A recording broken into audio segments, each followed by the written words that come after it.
construction network data further illustrated the impact, noting that rebar costs at reinforcement bars had soared by more than 26% due to earlier tariffs, which had added roughly, on average, $14,000 to the cost of constructing a typical single-family home. I'm not surprised 68% of contractors are reporting a delay right now. I think you're going to see that number continue to escalate, because the unfortunate problem when you're trying to go through pre-construction is pre-construction can last so long. The project that you price, by the time you actually get to finalized designs, the price is no longer no one's holding that price consistent. So then you have additional value engineering you need to go through. So any founder, any VC that's saying the founder should do, I don't know what the number was. 996. 9 to 9, 6 days a week. No, 996 hours a day. I would question if that VC has ever worked a real 40-hour day. I agree. I actually practice more of a consistent, always thinking about it, putting in work on Saturdays and Sundays, rather than on a day try to do 10 or 12 hours. That's me, and it took a long time to realize that was my preferred operating mode. And to say that you should be doing something, no, it is very personal. But anyone who says it's idiot. You quote me on that, and I don't know who it is, but they're an idiot.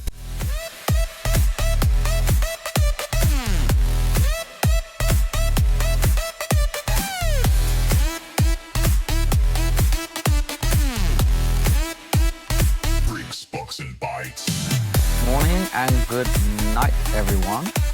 Welcome back to Bricks, Bucks, and Bytes. The reason I say night is because, Martin, you're currently traveling the world over in the UAE. How's it going? Going very well. How are you guys? Do you have your visa yet? I do have my visa, yes. Congratulations. Shall I do what I did a few weeks ago? I don't have a green card. How are things, Dustin? Things are good. I'm going to be struggling with my voice today, but hopefully y'all can hear me and understand what I'm saying. Good. Patrick, how is the do? Oh, for everyone who watched it, Patrick has been shopping this week and he's upgraded the jacket with a new chair. How's it going? It's comfy. It's very comfy. So I'll try not to doze off. All right, guys, let's dive into this. So this week we're going to be talking about some new tariffs, which have, surprise, new tariffs that have come into play. I think maybe it was announced yesterday or the day before, which is 50% on aluminium, or aluminum, as you say over in the US, still on aluminium. And the impact this might have on construction. And this coincides with Skanska, who have just released a 2025 spring construction market trends. So we will dive into what that says and some of the topics within there. We were just talking beforehand about the subject of forward deployed engineers and whether this is a growing trend within the AEC space. We'll dive into the subject of whether founders should be working 9 to 9, 6 days a week in order to become successful in the world of building startups. And finally, ChatGPT announced just yesterday about this new note-taking tool.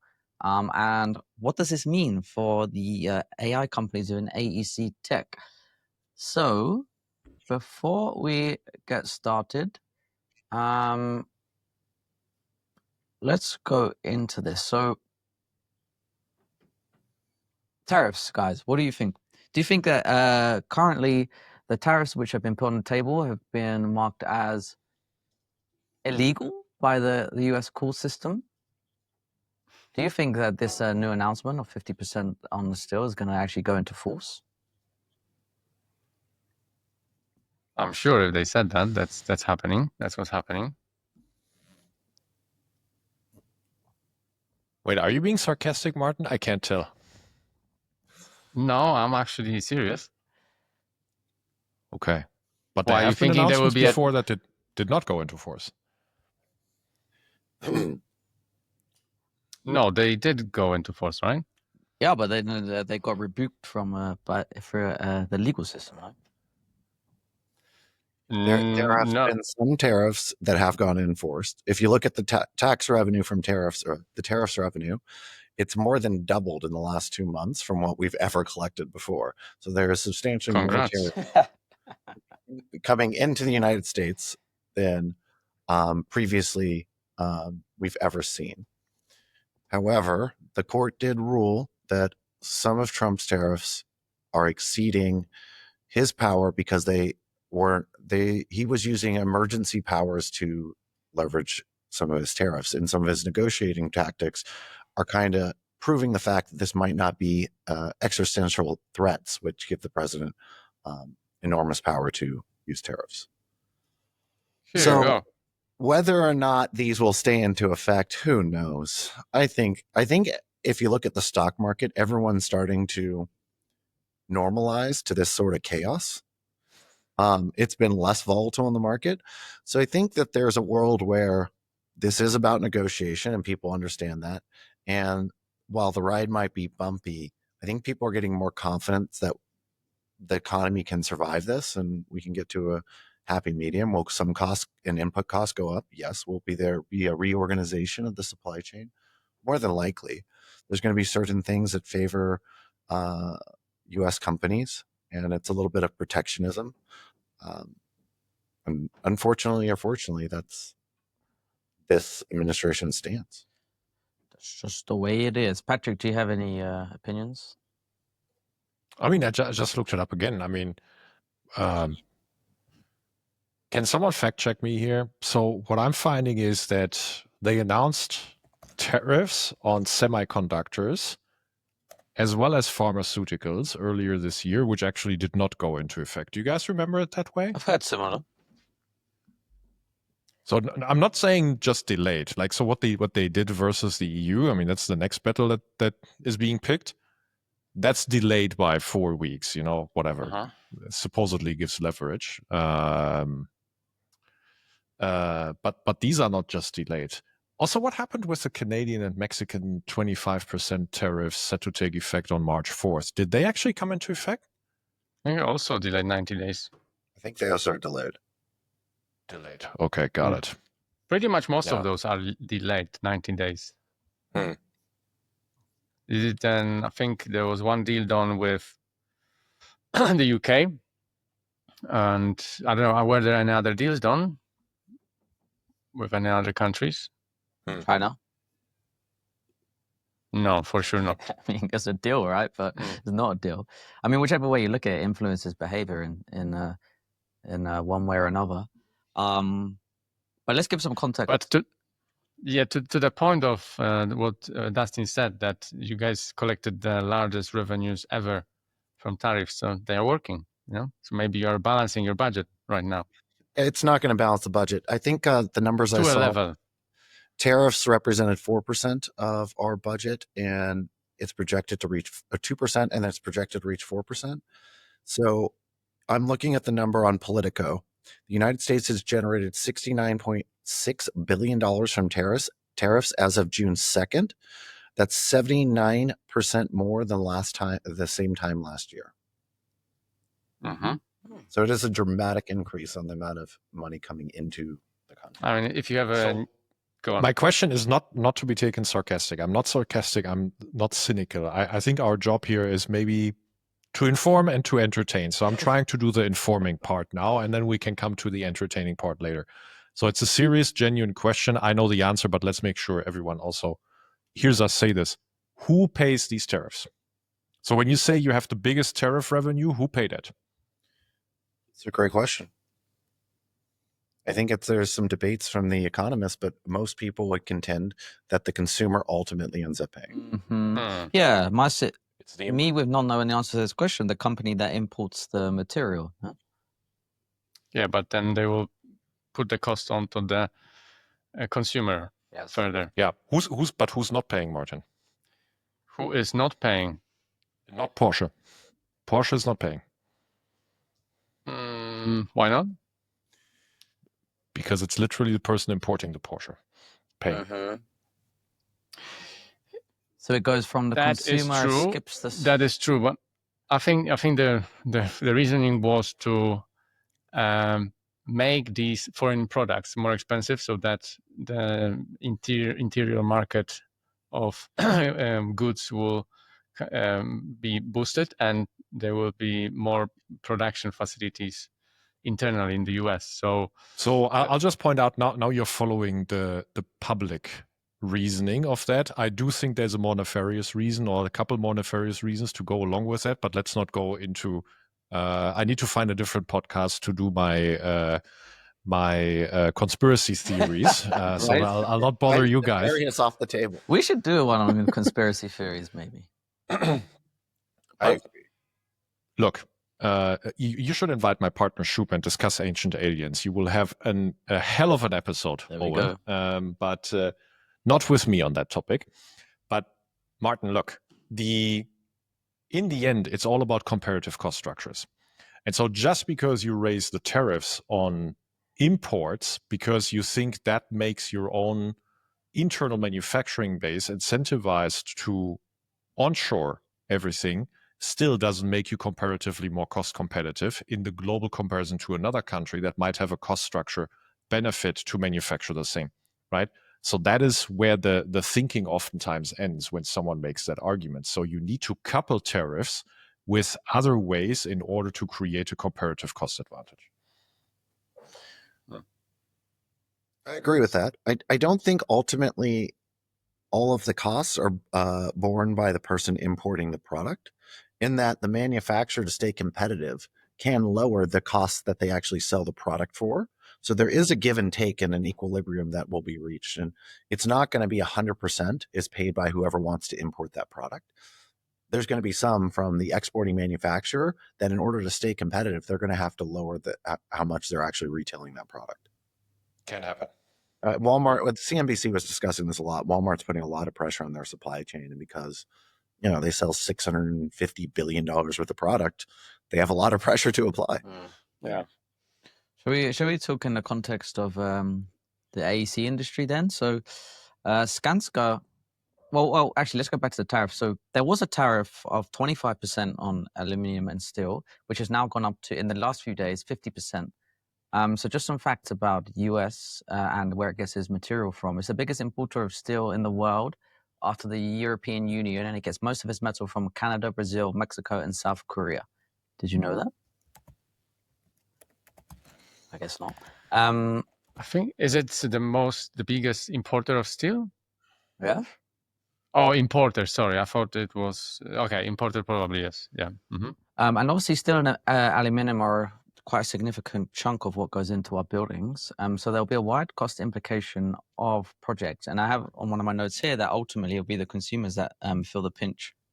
So to Skanska's report, they just released a spring 2025 construction market trends.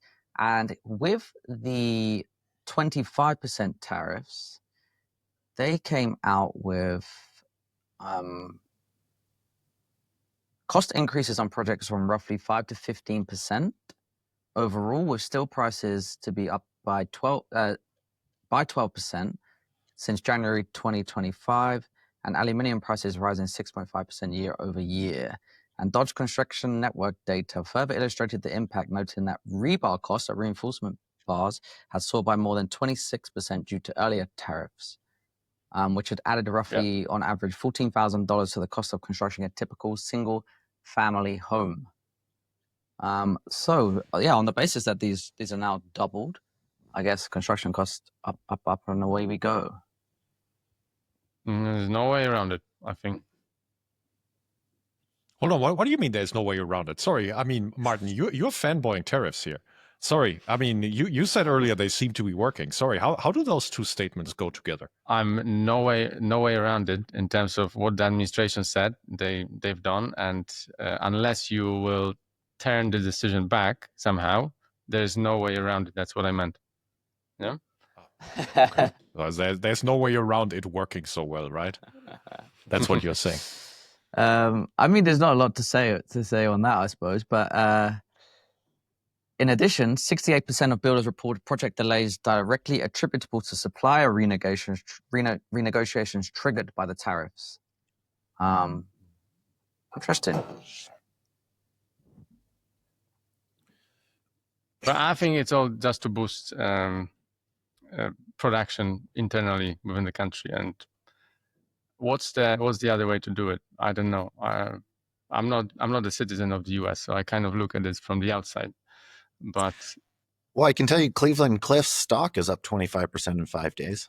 People think that we are going to boost manufacturing. At least the stock market's betting we are. That one was supposed to go down, actually. Stock market. No. I mean, some stocks benefit, some stocks don't. So I guess, yeah. Okay, let's go. I'm not surprised 68% of contractors are reporting a delay right now. I think you're going to see that number continue to escalate, because the unfortunate problem when you're trying to go through pre-construction is pre-construction can last so long.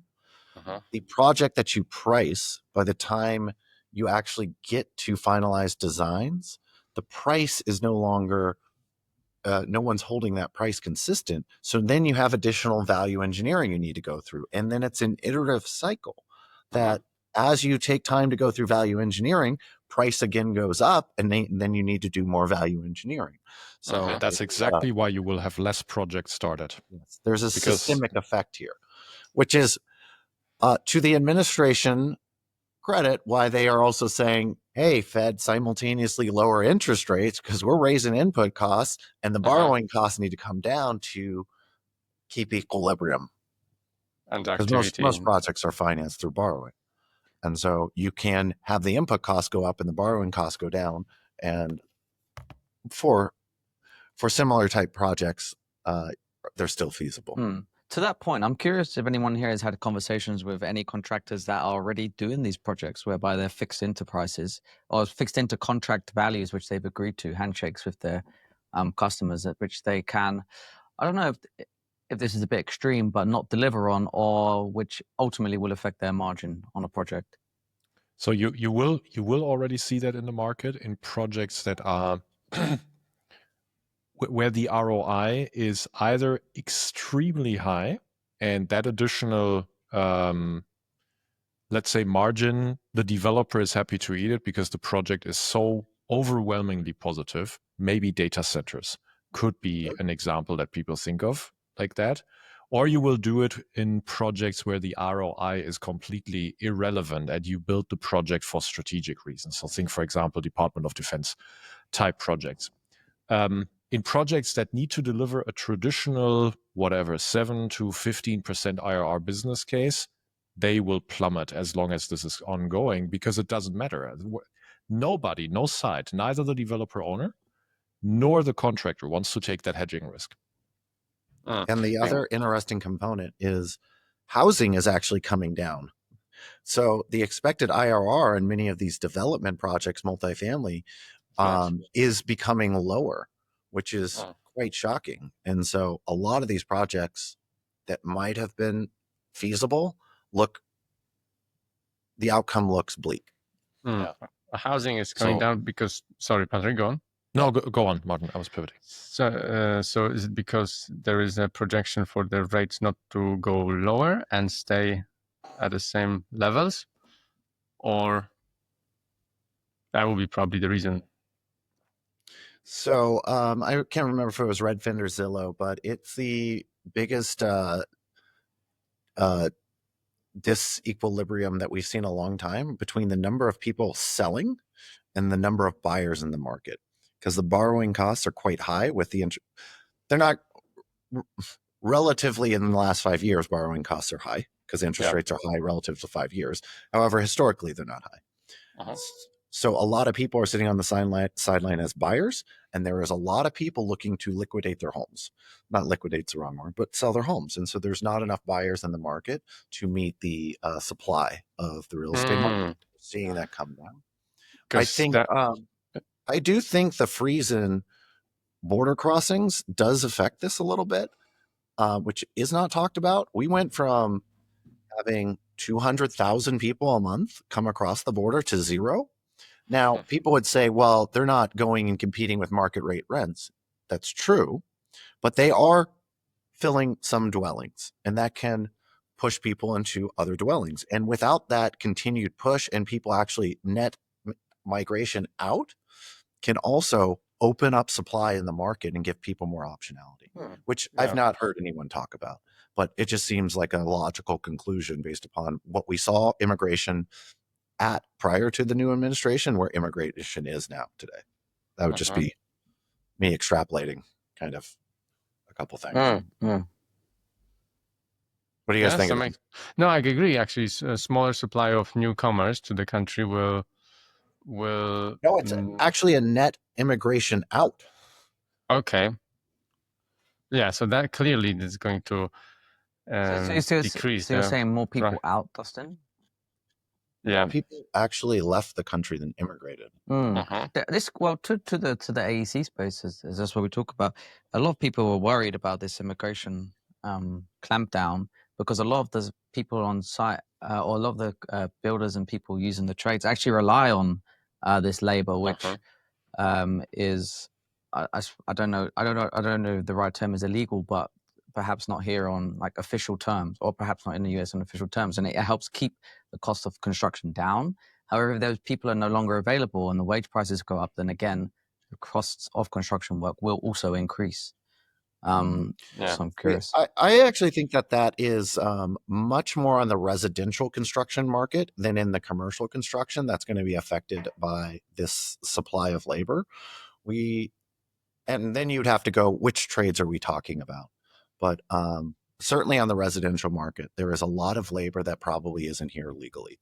But once you start dealing with some of the larger projects, they're being employed by sophisticated companies that aren't necessarily doing questionable labor practices.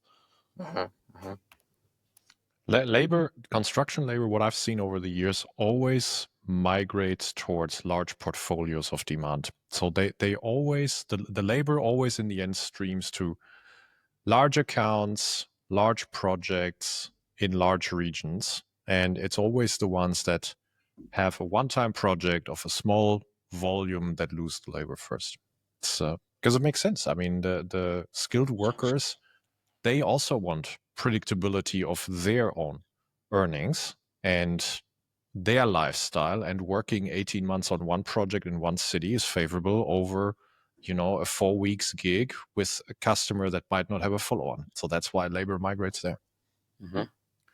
Also, we spoke on a podcast probably like a month and a half ago now with two contractors, and they said that orders from Canada that they had placed with Canadian companies, they are just no going anymore. So Canadian just refused to sell to the US. Is it still the case? Can you just clarify, Martin, in that example, in that anecdote, was it Canadian GCs that had to bid in the US, or was it Canadian owners, developers that wanted American GCs? Canadian manufacturers. That was about facade in one of the cases. I can't remember the other case. Facade manufacturer in Canada refused to sell to the US general contractor. Was not interested anymore. I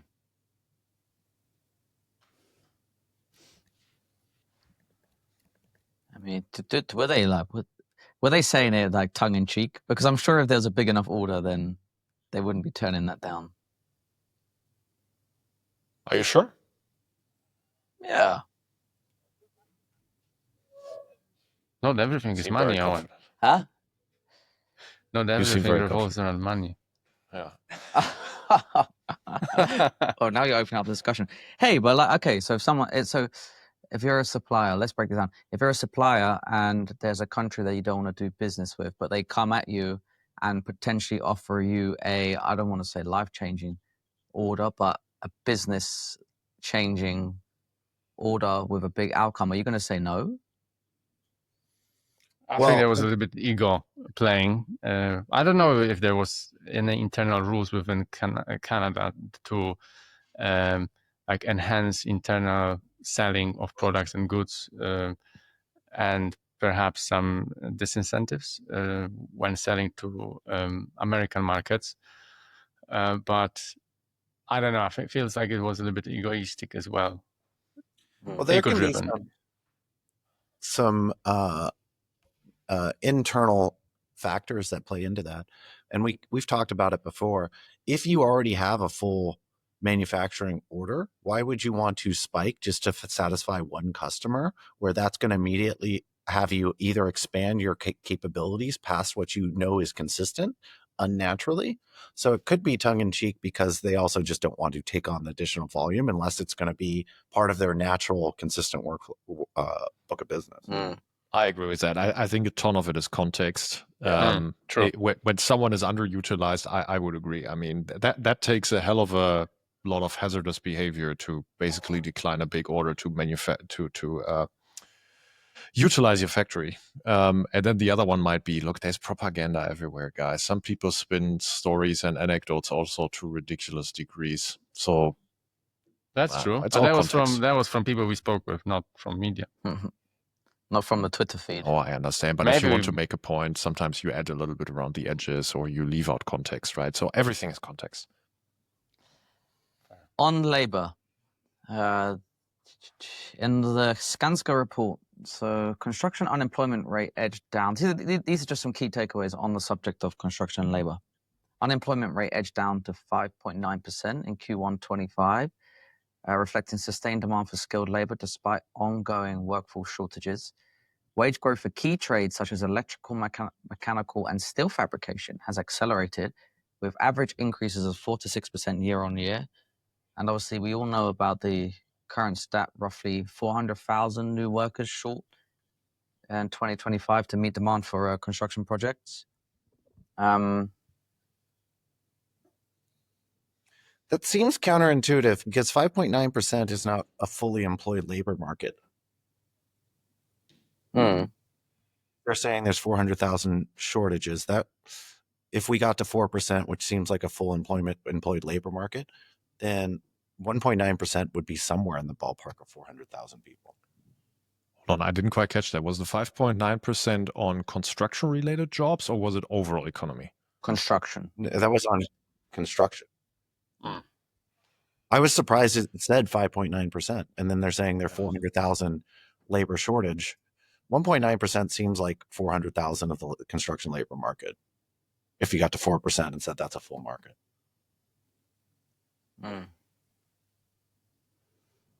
To write to Skanska and inquire further. Let's rough ballpark. There's 30 million people that work in the construction trades. 1% is 300,000. So 2% would more than fill the gap if we just pulled from our current labor market, if they're saying 5.9% unemployment. Yeah. We'll file a complaint. So, but I don't know if then maybe they consider 6% a fully employed labor market. But then to the point down here, Dustin, it says anywhere between 250 to 500,000. That's quite a broad gap, broad range. Well, I mean, again, I think you have to look at it in trades. I think that there's probably a shortage of skilled electricians right now. Yeah, if you electrical, took mechanical, steel fabrication. Exactly.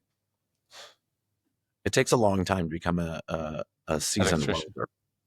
An electrician. Yeah. Anyone ever done any welding? It's hard. Don't plan to. Done DIY. But on the other hand, I just came back from the US and I was hearing that there's lots of layoffs happening in the white collar world. I don't know if not in construction in the particular context I'm talking about.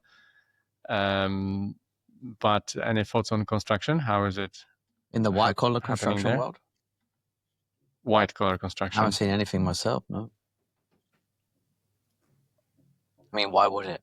I'm hearing more anecdotally from customers that the largest ones are doing very well.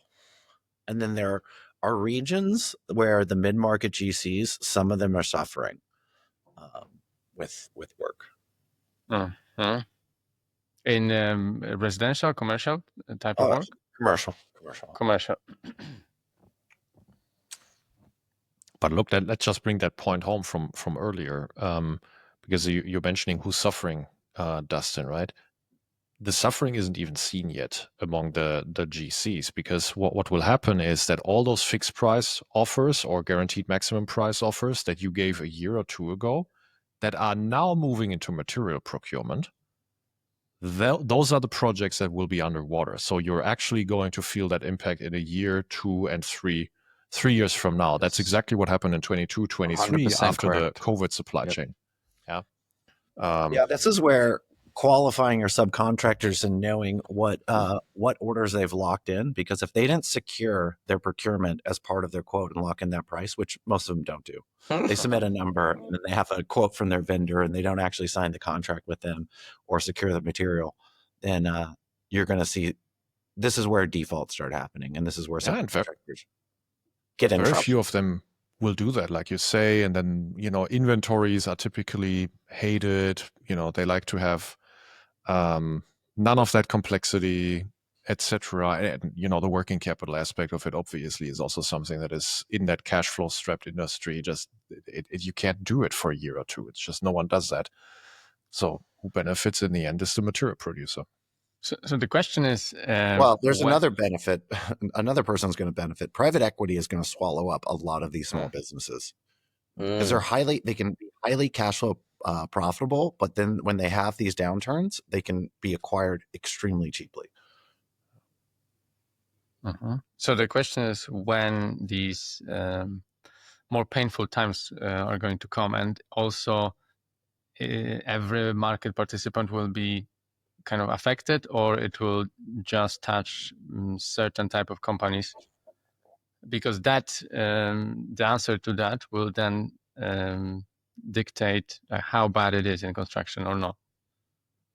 So the ones, let me give you two perhaps that I would be, if I was a shareholder in any of those traditional construction related businesses, I would be more relaxed. One is the ones serving infrastructure, because typically in times of these, at some point, the state will step in even more. I mean, the US has spent a good amount on infrastructure the last 4 or 5 years. I expect it to continue to do so, quite honestly. And as that stress increases the way we all seem to expect it to increase, I think that step up will happen even more. The state steps in to save construction. It like history teaches us that. Because it's a very effective way to distribute funds to a huge consumer base. It's a very boosting of the demand for the very broad spectrum of people. Yeah, and I just hope that infrastructure is going to get defined in the traditional way and not in the, let's build more data centers kind of a way. I'm not against data centers, but it's, again, the timeless piece that is proven time and time again, highways, bridges, generally logistics infrastructure, etc. That's a super effective way to do it without any trendy aspects to it. And then the other one, just to mention it, restoration businesses. So I used to joke with my colleagues here, there's 4 events in life where you don't meet any price sensitivity from the customer. Birth, so exactly, you know exactly where I'm going.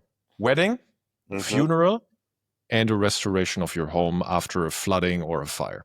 That's the 4 events where you basically meet no price sensitivity, and it always happens regardless of if there's a recession or not. And company exit, you have to add.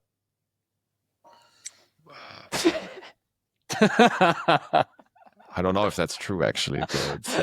I know very, very screwgy founders, even after exit. So, Smart people. No, I completely agree with that. I was thinking if I wanted to share a story or not. Yeah. Please do. How much did you spend? Just tell us. That night, like 15,000 when we closed. Not that much. No, literally that much. But I guess you have good memory, though, of that night. What I remember. Hey, shall we do that thing? When was that? Which Martin suggested, where we hear the story and just beep it. Just you would beep like everything. Okay. To the earlier point, here we go. This will excite Martin and Dustin, I think, from the Skanska report. Well, perhaps not verbatim, but a key takeaway here. Domestic suppliers, this is US. Domestic suppliers report increased demand as owners and builders seek to mitigate global supply chain risks, putting additional strain on US-based manufacturing capacity. That's a good thing. Right? I would love that strain of additional need for additional capacity. There we go. So shall we go through some other quick takeaways here? What I'm trying to connect the dots with regarding UK, for example, right now, because it's really like an on and off market right now for the last 2-3 weeks.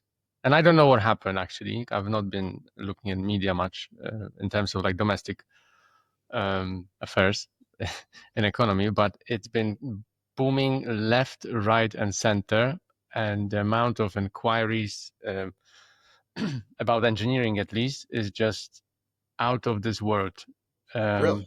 And I remember maybe 2 months ago, we were chatting, Patrick, I think, with you, and it was very doom and gloom kind of situation. So I don't know. Usually, start of the year is very booming. Right now we are in June, so some people should be on holidays. Some people should be just doing their projects. So in the middle, but not thinking about starting, about getting engineering. So any thoughts here? What's going on? And how does this relate perhaps to the German bazooka situation and what's happening in the US?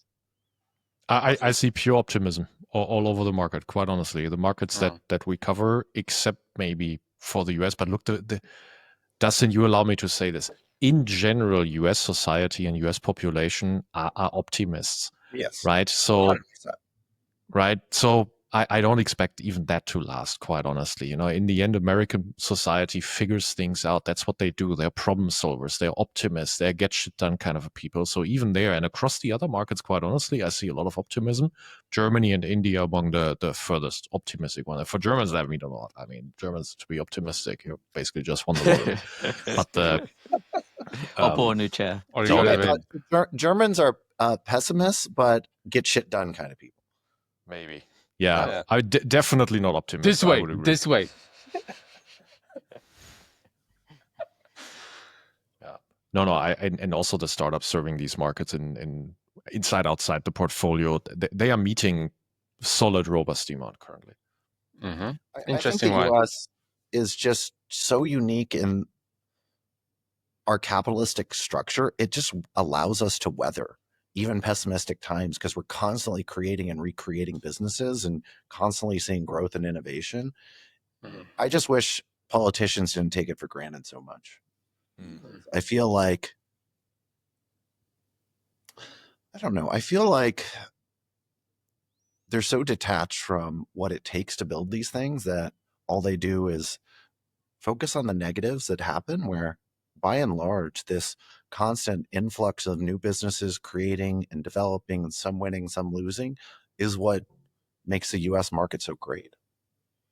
So you're saying that U.S. businesses are, you mentioned the word weather, is resilient, and Patrick, you operate in both. No, the U.S. economy is resilient.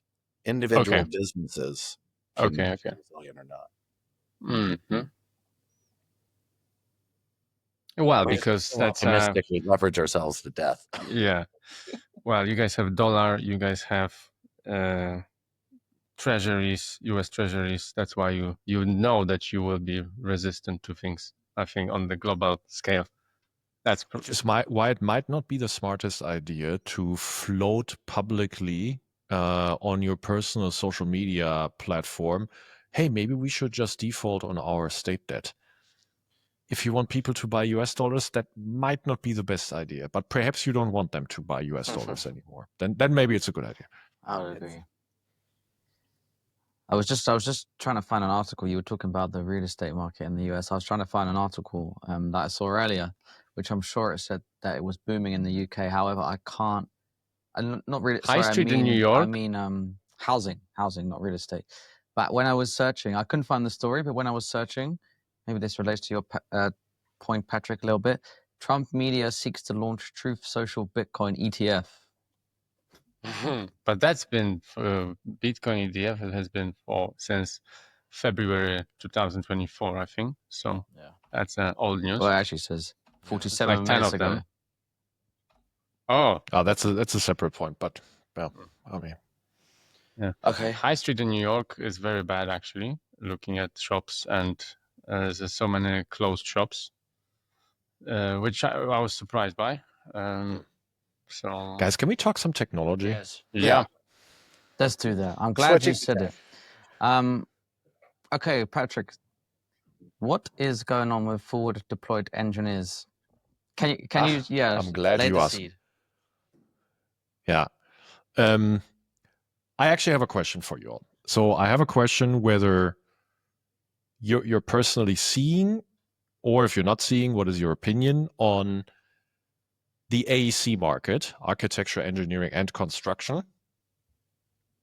Is it going to buy more and more software that will be forward deployed? Forward deployed in the sense that, and I'll attribute it to Palantir here. I don't know if that's the original attribution, but it's the one that at least stuck the most with me over the years, is where in the Palantir model, Palantir has a very core software stack, which also includes what they call an ontology. That's their term, not mine, but basically a way to describe data structures and the handling of said structures. But not every customer needs exactly that form of the platform, of the stack.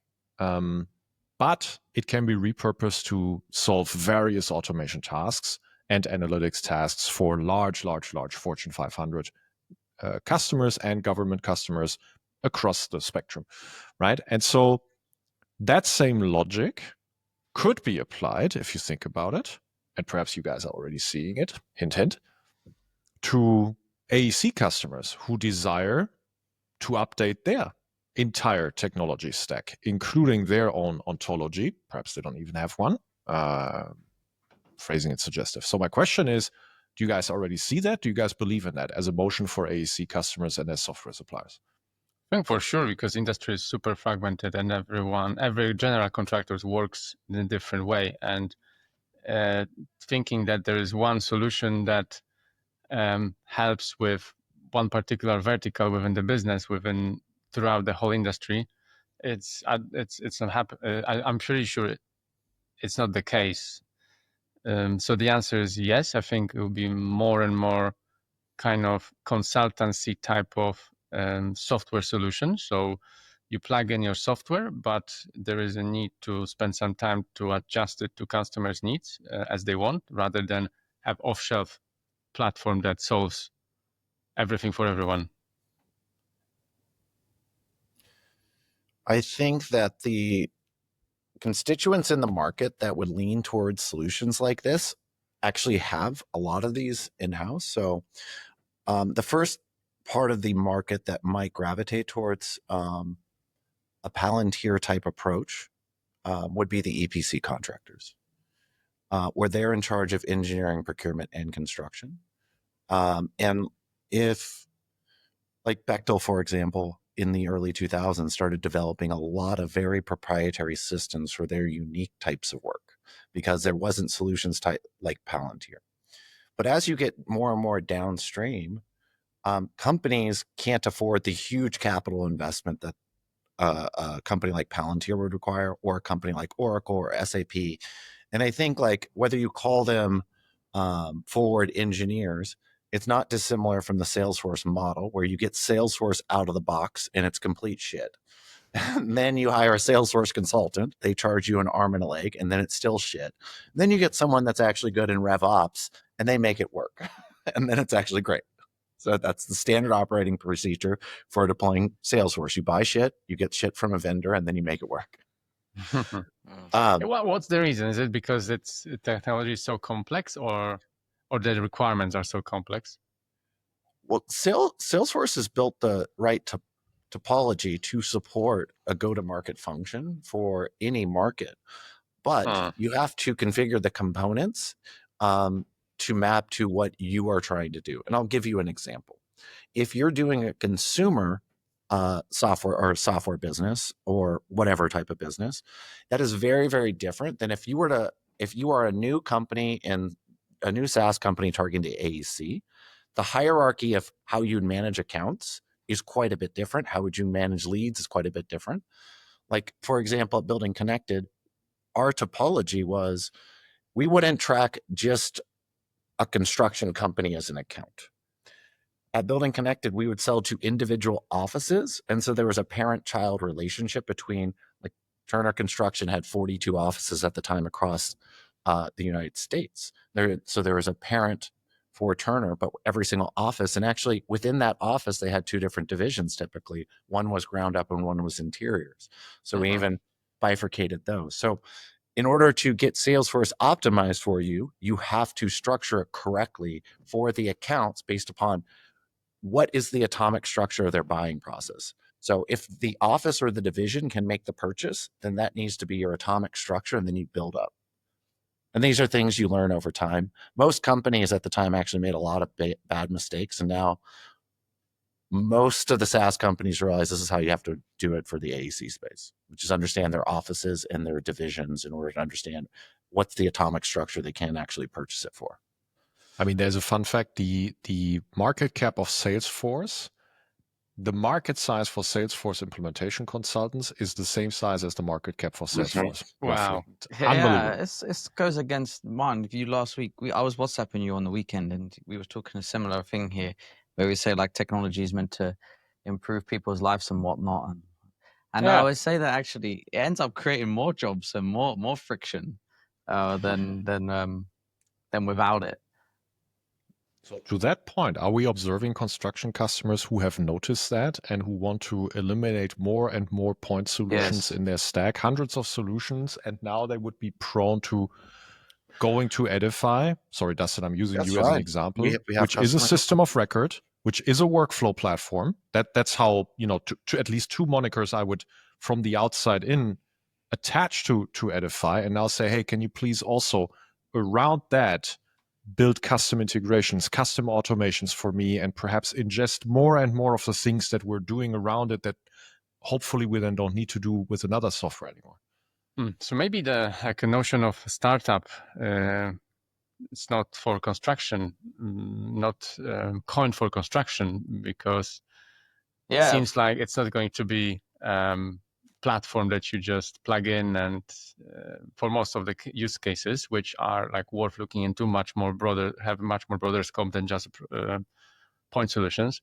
Maybe it's not a startup word; it's kind of startup / consulting. Yeah, because I think what you're saying, Martin, is how do you actually build a scalable business if every time you win a customer, you have to wedge or not even like more, you have to customize the solution so much that you effectively do become a consultancy for this customer, but you have software attached. Unless you have a point solution, that is different. But well, there's a variety of businesses that do this, and this is what the channel actually is for many software companies. Autodesk has an incredible sales distribution channel, and then they handle the sales channel handles all the deployment and the configuration. So it exists. The vendors are out there. I do think more software companies will actually take it on.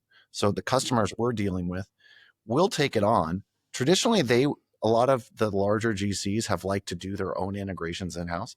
Honestly, we could do it more cost effectively than any GC absolutely could. For what we could do, we'll probably be able to do it for 50% the cost or 30% the cost of what a contractor would have to do, where they're starting to employ full-time people. We can distribute that cost amongst several clients. 100% agreed. And on the cost argument of it being consulting, see, that's a heuristic that I think is omitting the first principle. So when I look at these kinds of businesses, I ask myself, okay, what is the average order value on something like that? What is the cash flow on a project like that? Because when you actually have a high AOV and you have upfront cash paid for such an, let's say, customization or implementation type of a project, you might actually make the customers pay your growth. And so then it all of a sudden becomes basically a recovery of your CAC. And if you then leave a software in place that is recurring, you just have made one of the best sales channels and sales motions that you could dream of. So when you start thinking of now, when you don't leave a recurring business, that's when it then starts becoming a little bit different. When you don't leave, or when you don't get high AOV, very different. What is when AOV? You don't sorry? Get average order value. Okay. When you don't get cash down payment, you also have to make it work from a person, because then personnel cost is your working capital, and that can then be highly, highly intensive if you can't structure that way. So these are at the very least 3 components that you need to get right if you want to do such a motion. But if you do, you become a cash flow engine, you become a distribution engine, and that can actually be really, really good. And that's what, I mean, look, Palantir, I have a construction customer that for whom Palantir was supposed to do an ontology project on top of Palantir Foundry for a specific type of infrastructure project, mega project. We're talking billions of infrastructure in that specific project, was fired, had a budget of several million. I heard about this. Right? So I'm not saying any startup will be able to charge that kind of an AOV for one project in the next few years without the track record and the Foundry backbone that Palantir clearly can claim to have. But it doesn't have to be millions. It can be hundreds of thousands and still be very, very profitable to that degree. I think also a difference between Palantir and a startup is this Palantir, I don't know, mostly it's probably too much said, but they sell a lot to like nation states and to like a government type of entities. So cities, municipalities. Yeah. So it's a different way of charging. Well, cities, municipalities probably not, but governments, I think, and they are the only shop on the market really. Yeah. In their case. So they can charge a lot. Yep. Certainly. I think we're already seeing in my network, at the very least anecdotally, a number of customers who actually have taken the decision to revamp their stack. And that is both on the AE side as well as on the construction side. A little bit further ahead on the AE side, because there's also clearly just market dynamics, which I refuse to mention for not being wanted to litigate against, but clearly also due to market dynamics of certain suppliers who are changing the rates, who are changing their distribution system, who are perhaps liking a tokenized model a little bit more than a seat-based pricing, etc. But even on the construction side, I anecdotally have in my network heads of procurement and heads of IT who told me in the last few months, I'm stopping purchasing software, and my next project is figuring out how to completely rebuild our software stack and reduce the number of point solutions that I have to as little as possible, and maximize automation potential without having to be dependent on 100 different software vendors. That's happening, guys. Yeah, That's happening. I 100% agree, Patrick. Same conversations I've been having. You mentioned 2 points. So that's on the reducing the software stack. I think the problem. Well, I want to call these companies out actually, because the problem is then let's beep something out. No, I'm going to heat something up. Those CIOs that are saying, "Hey, I want to eliminate all my point solutions," they will inevitably go with one large company and end up with a crappy tech stack. I agree. I have these CIOs too who will purchase SAP and never think that some SAP Oracle. It's like, oh, great, 100%. Yeah. Plus, then you end up stuck with these companies. If you end up putting everything in there, then they effectively own you. These companies. If like all your data is on a large operating software. Although that's a company I would actually want to back. Sorry, Owen, I want to interject there. Please, someone build a company that uses LLMs to logic mine a construction business and logic mine all of the code base and build the best ERP migrator. You might just kill the ERPs just by doing the migration service in a better way. Or kill Accenture. Actually, is the better. You wouldn't kill SAP. You would kill Accenture. Sorry, Owen, just to interject. Yeah. No, just saying. Some people. We were having discussions, lots of bricks and bytes, about more consolidation of the software stack, so less solutions. However, someone really did counter our logic, and maybe this is where the discussion goes, whereby they were saying, well, less software providers that you have, your risk actually not increases, but you become more reliant on one, and then that person owns all of your data. And then what happens when you want to move, to Patrick's point? And what happens if they get into trouble or they end up being acquired perhaps by a larger incumbent? What happens then? So they do actually like to hedge their risk and not go too but extreme. That's no different to the situation they have today. They have that exact situation just in 100 fragmented places, because for every feature they have exactly one software implemented. So what's the solution? Yeah. So no, but this does diversify them. They have lots of lots of different point solutions. My question is, Patrick, to you actually. What about founders? So to put it in a simple term, so that I understand it as well.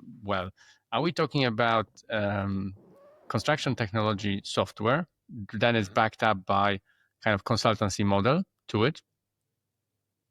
In a simple word. So I think it loses nuance when you say it's backed up by the consultancy model. But yes, I am speaking about bathtubs, so systems of record, ERP type solutions, authoring solutions, workflow automation platforms that offer a forward deployed engineered motion, on top of which they also offer custom integrations and custom automations, and they go use case by use case. They gain the trust of the customer, and the customer says, can we now tackle the next thing? Now, if you screw up, the customer doesn't trust you. Then this motion ends very, very quickly.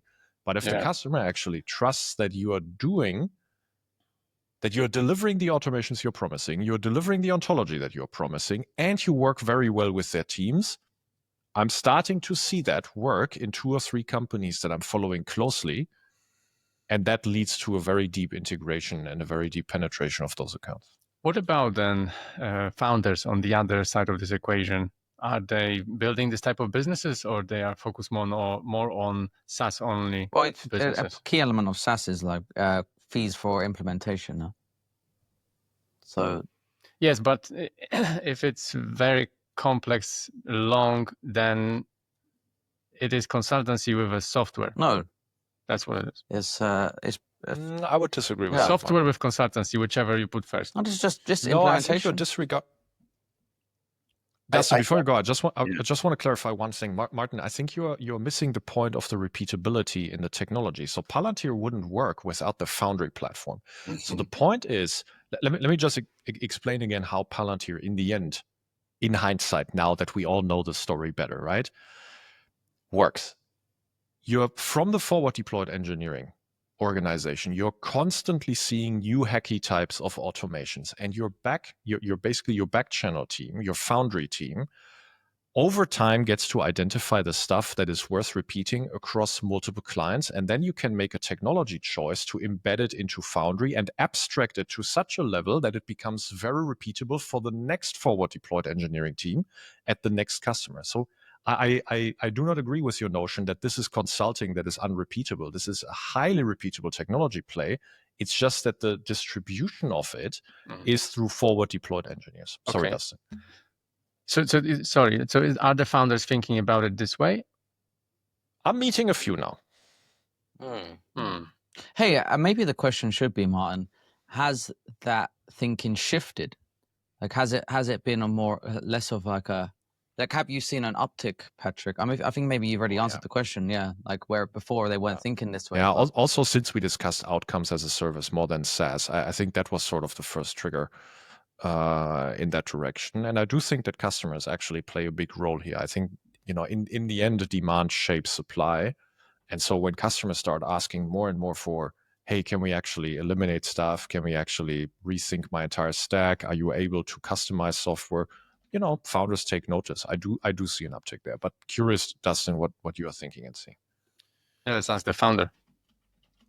So, one, I think a lot of VCs actually are scared for companies to have any sort of service revenues associated with them, especially the early stage investors, because they don't actually understand how you should value that component of a business. And what you are saying, Patrick, is absolutely spot on. This is a way to become more deeply embedded. If you can do it, a way to become more deeply embedded with your customers, build a level of trust, increase your ARR and ACV over time, but it makes your software almost indispensable if you are also working on all the configuration to work with whatever other solutions that there are. Most software companies aren't able to actually charge for these things initially. And so it takes a level of maturity before you can ever really operate through an implementation and service fee where you can get enough money back to start covering these charges and even make profit. So it is where a lot of SaaS companies should go if they can. So we're going to be doing more and more of this as we are becoming the cost system of record, that cost needs to flow. And while I'd like to have out-of-the-box integrations with most of these providers, there is some nuance for many providers, and especially with the ERPs. And we're more than willing to take on those. Can I ask you guys a question? Relationship. But I think where this is going to become a lot more systemic is actually as companies are looking at AI solutions, they want the model only trained on their proprietary information. So Agreed. That model is much more in tune to what Palantir is doing. Companies will have out-of-the-box models, and then they'll need their engineers to work on that data set to train the model specific to that organization so that model functions for that company, and it's a deviation from what their off-the-shelf product is. The question is, the problems that these companies are solving, are they worth it? The money and time to implement these technologies? I mean, for enterprise contractors, for very large AE firms, I think you will find so many automation potentials, applications for which point solutions today are in use that, yeah, I think you're actually going to create a very large market size for yourself. To round this discussion off and to reinforce one of the points, it's a little bit of an open question, so you guys will need to interpret it how you feel. But I was having a recent conversation with, just say, a vice president of technology of a roughly 20 billion US general contractor, and they said that they are now approaching startups with more of a partnership mentality.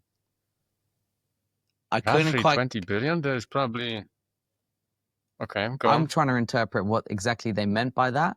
But what do you guys think, Martin? You sound like you were going to speak first. No, sorry, I was just trying to figure out who that was.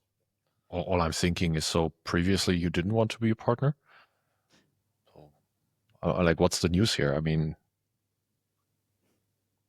sorry, do you have more context? Because can give you some without context. context, it feels like, so previously you screwed them over, or like, huh?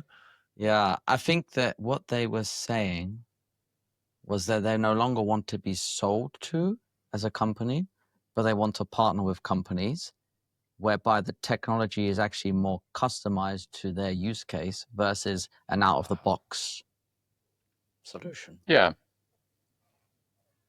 That goes in that direction, no? Mm-hmm. But I just thought it was strange that they were saying that because perhaps they have been stung in the past, or perhaps they felt that they were like literally being sold to and were not getting good outcomes. Yeah, that I believe. And it also goes to the point that every large organization is different in the way they deal with things, and you probably simply can't apply off-shelf solution to a very specific type of organization and a problem that they need the solution for.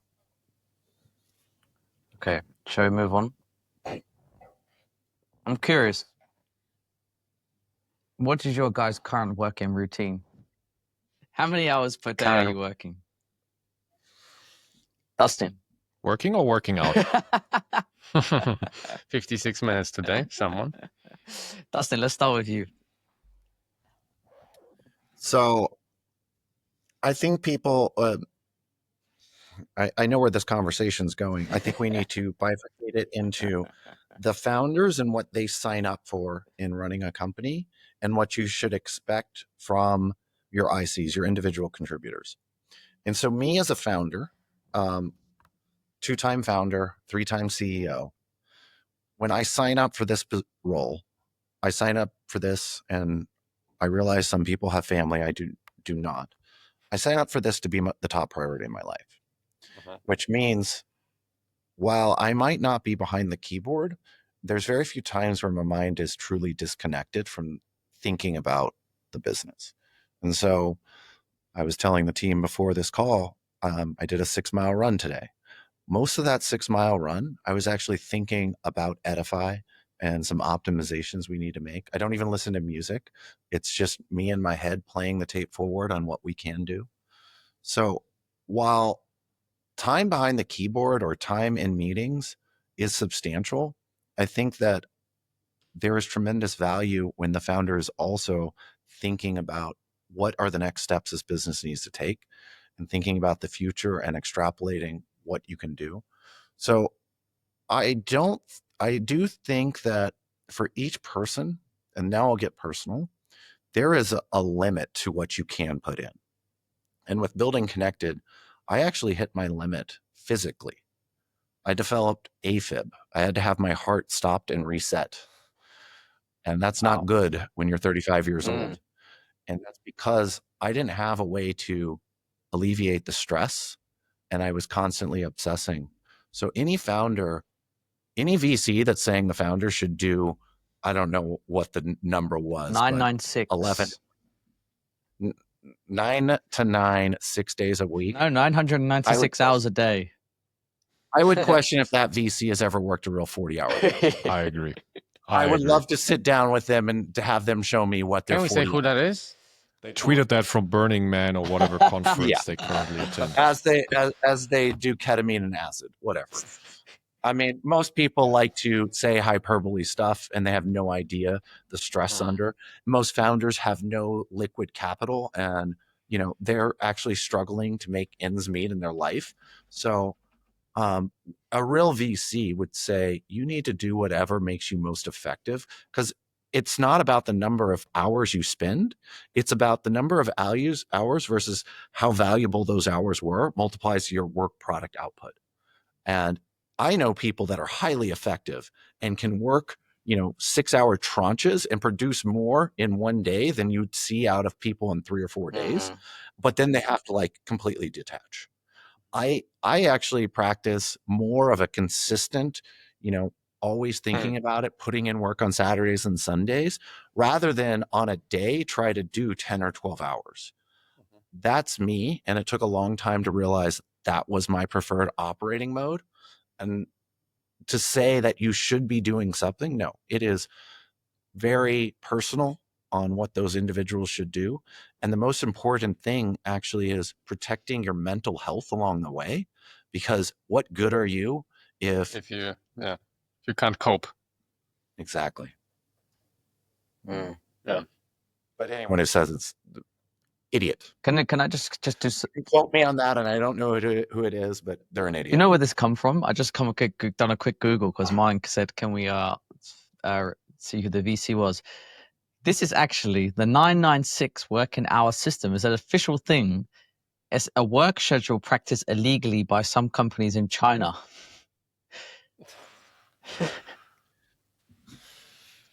Not a VC? Well, I'm guessing it started from there, right? And then now tweeting about it.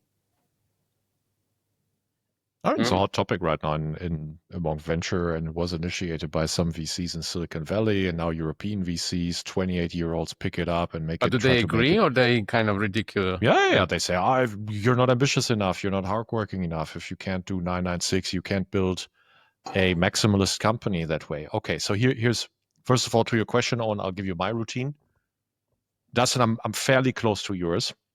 So I do have like a core working hour type routine. I like to start 8:30, 8:45, 9 a.m., somewhere around that. I try to get a 30 to 45 minute workout in before. Works 5-6 days a week, doesn't work always. And then typically I end the day at 7 p.m., something like that. I do work almost every Saturday for exactly the same time as well. And then Sundays, do we count phone calls? Do we count emails? I don't. It doesn't even register on my scale. Right. You know what I mean? And that is because if you're a business owner, all of us are business owners. If you're a business owner anyway, you constantly, in my holiday, do you really think I have a day where I don't think about my business? But it doesn't even register on this on the stress scale. That's just something that you do. Especially, I think, when you really like what you're doing, and it's something that is a passion for you, and etc. My parents were both traditional entrepreneurs. My father was a small business owner that he started. My mom started as a small business owner and sold as a larger business owner, and both of them all the time had business on their mind. All the time. There was not a day on, that's just what it is, being a business owner. Now, personally, I think when a VC, and I'm going to critique here, especially the VCs pushing this narrative in the last 7 to 14 days a lot, this is actually the VC's problem. And I'll tell you why I think that is. If you need your founders to work 996 to succeed, you know what you invested in? You invested in a completely indefensible, obvious business that you can only whip the leash behind people working for you in order to make some kind of hustle effort to outperform everybody else. You know what you should have invested in? Into a less obvious, more optionality and more defensible kind of business. That's one. And two, Dustin, I subscribe to your formula for the output. Another way how I rationalize it to myself that's quite close to it, but perhaps let's say 90 degrees to it. Business is about decision making. And the time you put in only needs to facilitate decision making in the end. So you acquire information to make a decision, and you make a decision to lead to action. If somewhere in that time it breaks, that was a wasted hour. Anyway, any hour that you spend on not acquiring information, not making a decision on that information, and not taking action on that decision is a wasted hour. And if you cut out all of those hours, every one of us has them.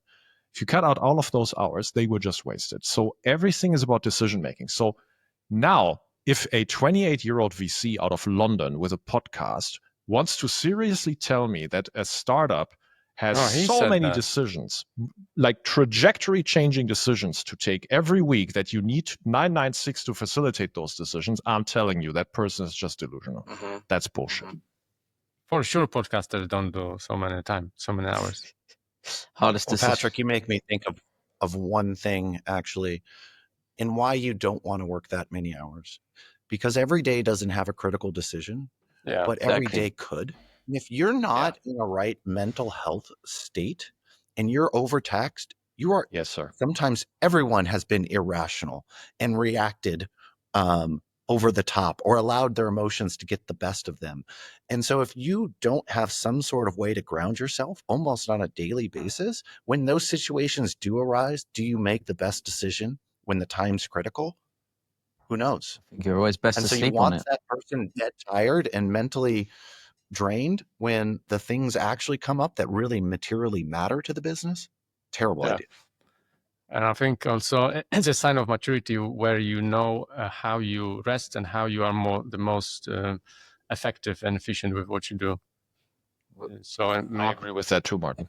I agree with that too. It's self-awareness. Martin, where do you find the best way to operate is during the week? When I sweat a lot, that's probably. And I'm Kolkata. Oh man, that could be so And I'm pushed by during workout. That's the best for me. After that, Post-workout clarity. I could say that the best ideas, Patrick, I'm glad you say that. The best ideas honestly come to me in the shower after the gym. Like your mind is working at some different frequency, and you're away from the desk, which is also good. And you've just put yourself through a lot of stress, and now you're going back into like your normal state, and suddenly all the thoughts start coming back, and they're like, wow. And so I always have my notes ready, like going through my head when I'm showering in the gym.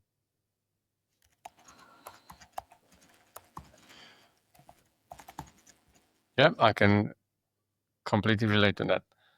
Yeah.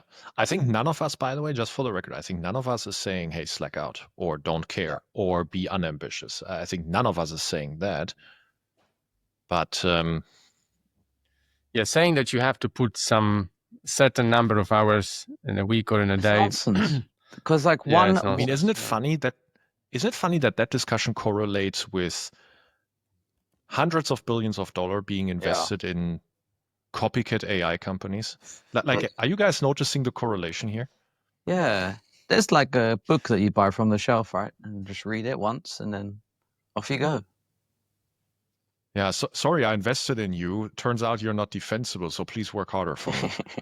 Yeah, I guess the only way where you should be pushing someone to put in 996 is a business where that is correlated to how much you're going to be able to invoice. But if you're trying to do something that's defensible, and something that is contrarian that can have an outsider's return. That just doesn't apply. Yeah, that's a very good point. Also, don't forget, like a lot of time at the places where you are charging hourly is spent at the coffee machine or in the toilet or at the lunch hall and various other places. Sorry, are you saying we should train people not to eat or take bio breaks? No, but I mean to another level, right? To another Yeah, level. but then so you guys talking now about employees, really, I think, and employees, you can't hold them working all the time because there's a like job satisfaction and they need to be happy with what they do and who they work with and how we deal with them. So 100%. it doesn't work with employees even at all. I mean, come on, guy. I mean, Steve Jobs taught us that it's still valid in the year 2025. We don't hire people to tell them what to do. We hire people for them to tell us what to do. Your employees need to be decentralized decision makers. That's the leverage that you build into your organization. So if you burn them out, you're going to get the same result. How do you guys, I'm very curious how you go about decision making, because I found myself in some situations recently where I've had to make some decisions, and I found that the more sleeps I have on a decision, the better the decision comes. And I feel like with each day I can add a little bit more clarity and perhaps a stronger argument to what I'm about to do. However, recognizing that sometimes decisions also need to be made quickly, by which I guess at that point you're operating from more of an irrational level because you haven't thought about it properly, but then you have to trust that your instinct is correct. And perhaps this is a skill that is not taught and is just inherent in some people who do really hit the top when it comes to building businesses. What do you think? So I find myself with like two types of problems sometimes. One is when you kind of evolve some sort of instinct to a problem and you very quickly can figure out where you're going and there's no thinking about it. Or if there's a new situation that I never came across with and I have to make a decision, which is important, I would never do it by guessing it. I would have to sleep on it. And this is literally sleeping and thinking about it the next day. If I feel pressure, someone's trying to put a pressure on it, then I just show them a middle finger. You just say, I'm an engineer, leave me alone.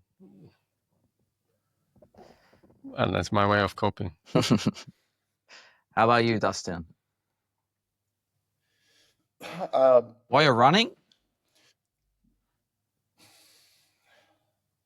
I think I'm fortunate now. He needs 4 minutes to an hour, so he's finishing it up.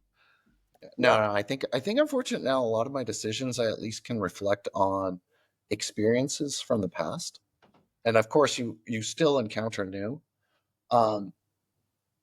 When I encounter new problems, it depends on how big the problem is, but I'm more inclined to reach out to someone I know who is an expert, because I'm really good at finding the right person that knows about this specific problem and asking them where my intuition is, or telling them where my intuition is and asking them if this aligns with how they would think about it. So if these are very critical decisions, why not go to someone who is that domain expert? And I realize maybe not everyone has access to those individuals, but when in doubt, I hope people have the humility to say, you know what, I should probably consult someone.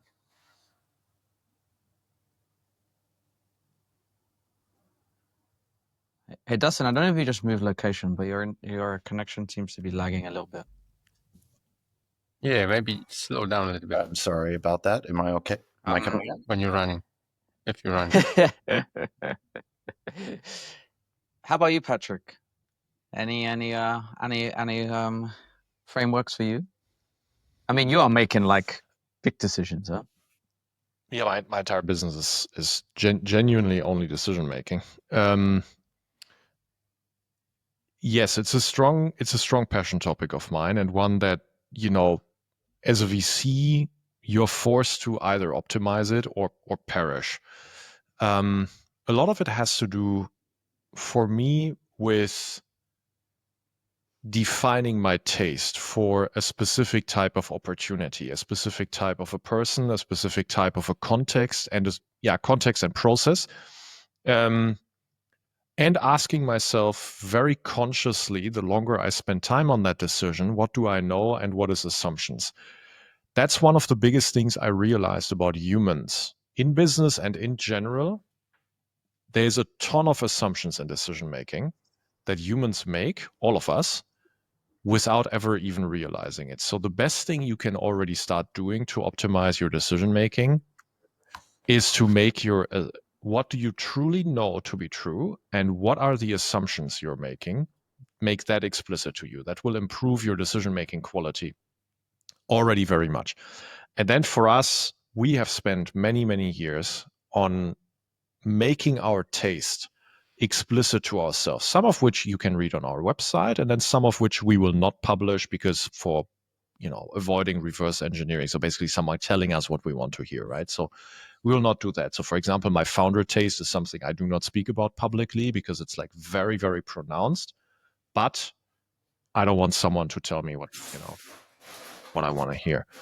So for me, that's something that I spend literally today. I had a workshop with my partner on making an update on a specific part of our taste, whether that holds true with the post, we call it post-mortem. So you go after basically something failed or something you missed, and whether there was something in that specific post-mortem that we maybe had wrong in our taste. So that's something, thinking about that all the time. And I do think more business leaders need to do that because their business, like mine, is defined by decision making. It's the decision that moves your trajectory more than anything else.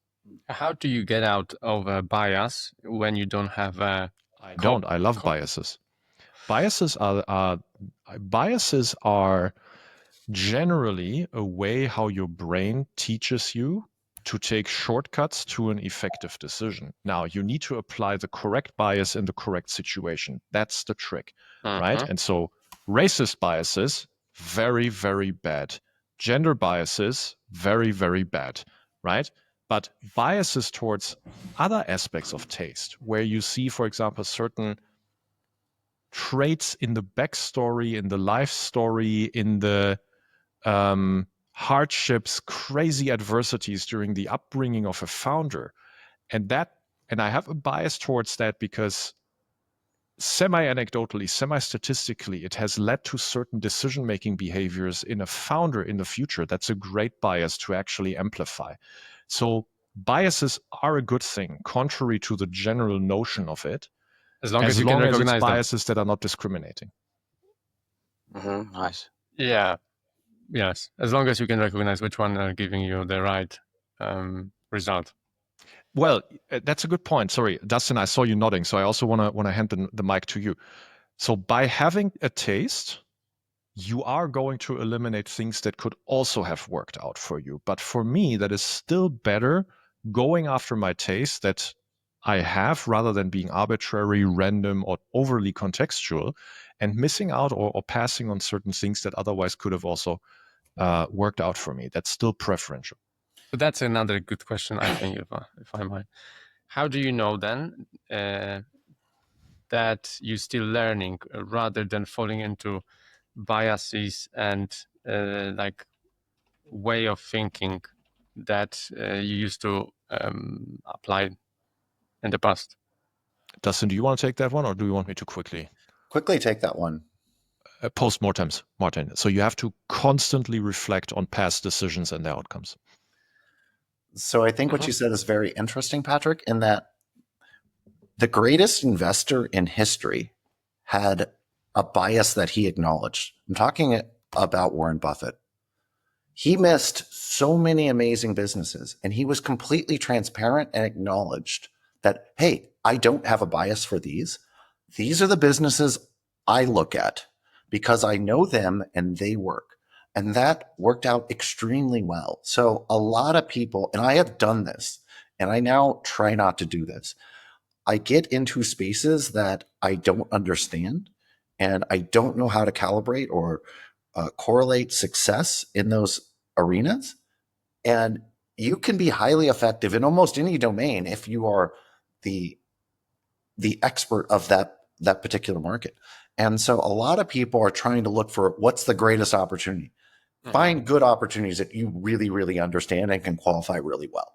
And if you can do those, if you can just do that, you're going to be really successful. But Warren Buffett stayed away from all the tech. He's like, you know what? I know P&Ls. I know cash flowing businesses.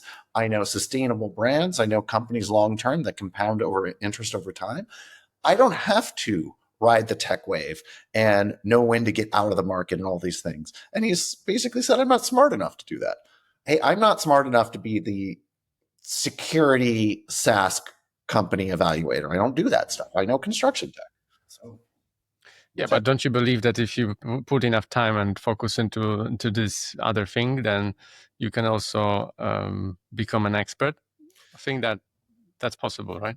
Yeah, I mean, I personally think that I have the aptitude to understand many different markets, but I don't want to leave an industry where I feel I have a unique competitive advantage built over the last 20 years to go into a space where now I am going to have to level myself up to, in an incredibly short amount of time, to equate some of these knowledge bases and some of these patterns and some of these biases that people have built over their career. So, but I guess it's a personal preference. I don't need to be a domain expert on everything. I want to be a domain expert on construction technology and the AEC space and what works and what doesn't, and what are the problems affecting the customers we service and the industry in general. And I think we can see it in your guys' businesses too. At least I would think so. I mean, have you ever turned down customers that wanted an offer from you or that wanted you to serve them? Yeah, 100%, yes. So why did you do it? Yeah, because you just have some, like, how do you describe this? Like, something doesn't feel right, and perhaps that's the bias kicking in, yeah? They send a quote using generative AI. Nah, you just... Request for a quote. You know there are a certain type of person that you don't want to deal with, which is a bias that you have formed over your experience of running a business. Or then there could be more hard facts, like they're trying to knock you down on price, but I wouldn't say that comes down to any kind of bias necessarily. That's more just like... Is there a specific signal that you will say, no, I'm not going to serve that customer? So if I'm an expert and they're asking me to do something for them, and they are not reasonable in my eyes, asking me, or just not reasonable within the scope of requirements, then just do it yourself. I would say it comes down to more patterns, actually. Look, they do certain things. I wouldn't say this like as something that you would know almost straight out the bat, but like they do certain things that have repeated experiences that you've been through in the past that you think, actually, I know where this is going, therefore I'm going to opt out at this stage. Yeah, pain in the ass. Ultimately, yes. Yeah. That's the bias, pain in the ass bias.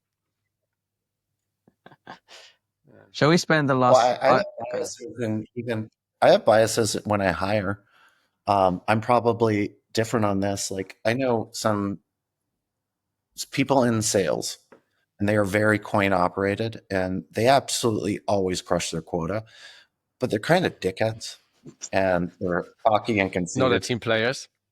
No, and like they're going to go hit whatever number you assign them. I don't want them at Edify. And might that sacrifice a little in a quarter? Maybe, but I don't think long term that that's sustainable. And I see, so it's also like, if you're building a business, you have to think not just like the next 3 months.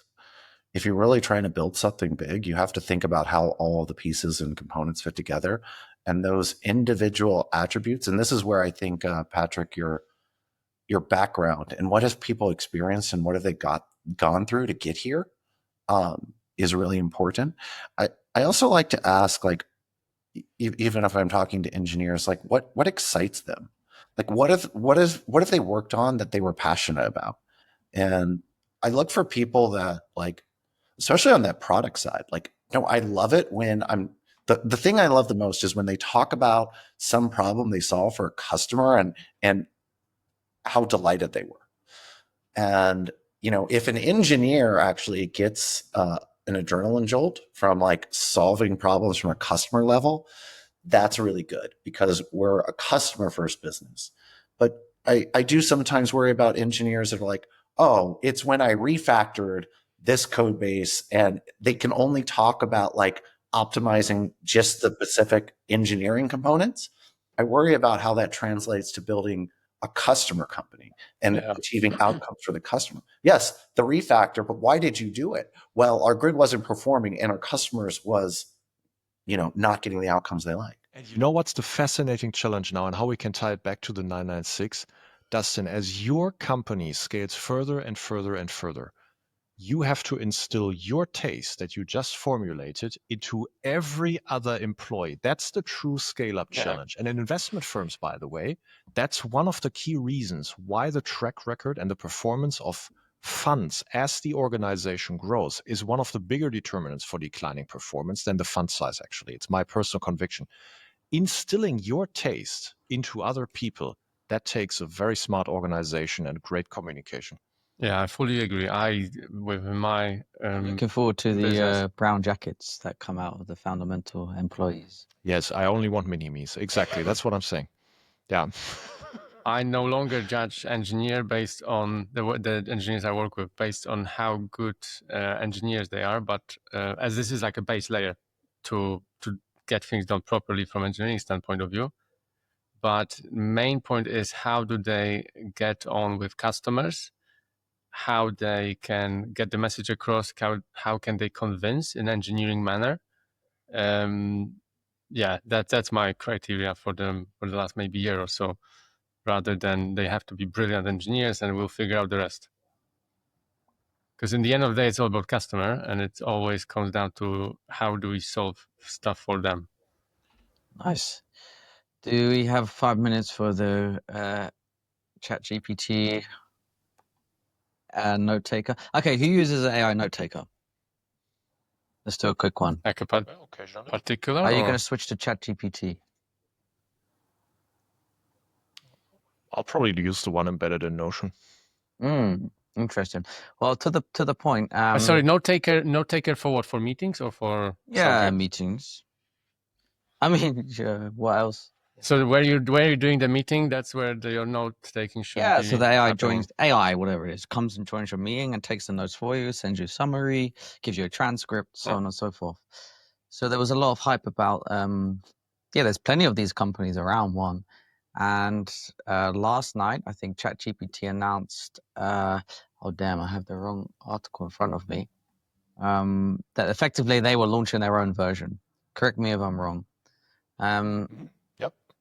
And what I found fascinating about this was that how many of these AI note-taking apps exist and are now no longer relevant. And also, literally 3 weeks ago, one of the largest ones that I know a number of people were using, launched, funny enough, that usage spread mostly thanks to word of mouth among VCs and founders. Granola had launched 43 million at $250 million valuation. Is there a business there anymore? Granola because it rhymes with Patagonia? That's the best thing. One of the best things you've said. Bricks and Bytes. Yeah, I think there's dozens like that. I mean, when you researched a year ago, perhaps you were looking for a meeting note taker, you would have found dozens of options, and all of them VC backed. Are they relevant anymore? I had my doubts before. I have my doubts still. I think in this case, if this is ChatGPT or OpenAI. Granola? This is OpenAI, right? Yeah, ChatGPT, OpenAI. So they are just adding a new feature, right? I don't think there's anything wrong with it. Of course there is. If they think they can capture some, create some value for their customers.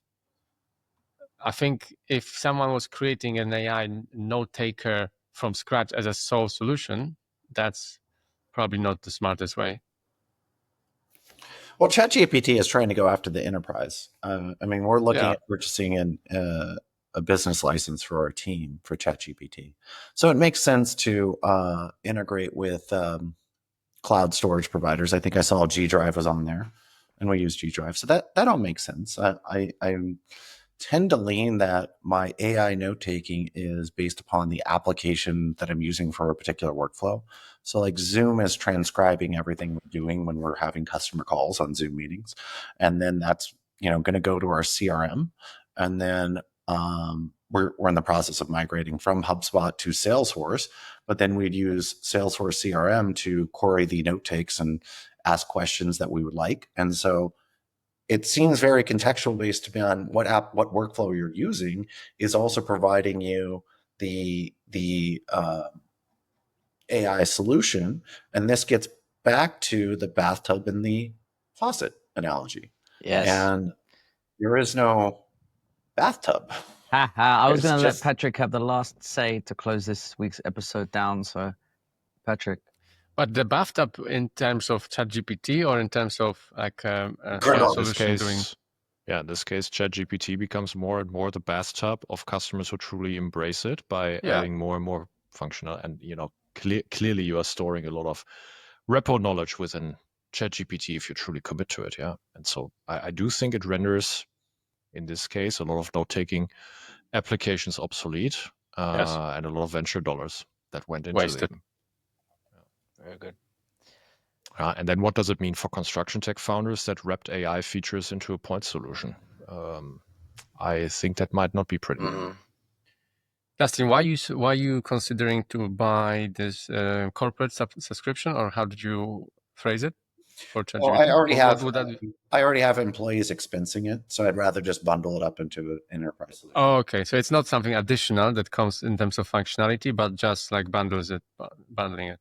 Okay. Good. Okay, guys. I thought you're going to wrap Edify. Yeah, but we can't. Sorry, guys, we can't end. It's not 9 p.m. yet. We Oh, have to do 9:09. Okay. oh, Patrick's in charge now. Okay, so what are we going to talk 9 about for p.m.? another 3 hours? Yeah, 9 to 9, man. Oh, it's 9 p.m. in Dubai where I am. That's good It's then. 8:52. Really? Oh, good. You can go. So we've got 8 more minutes. All right, guys. Been a pleasure.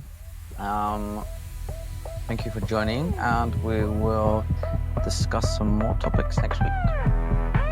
Thanks, guys.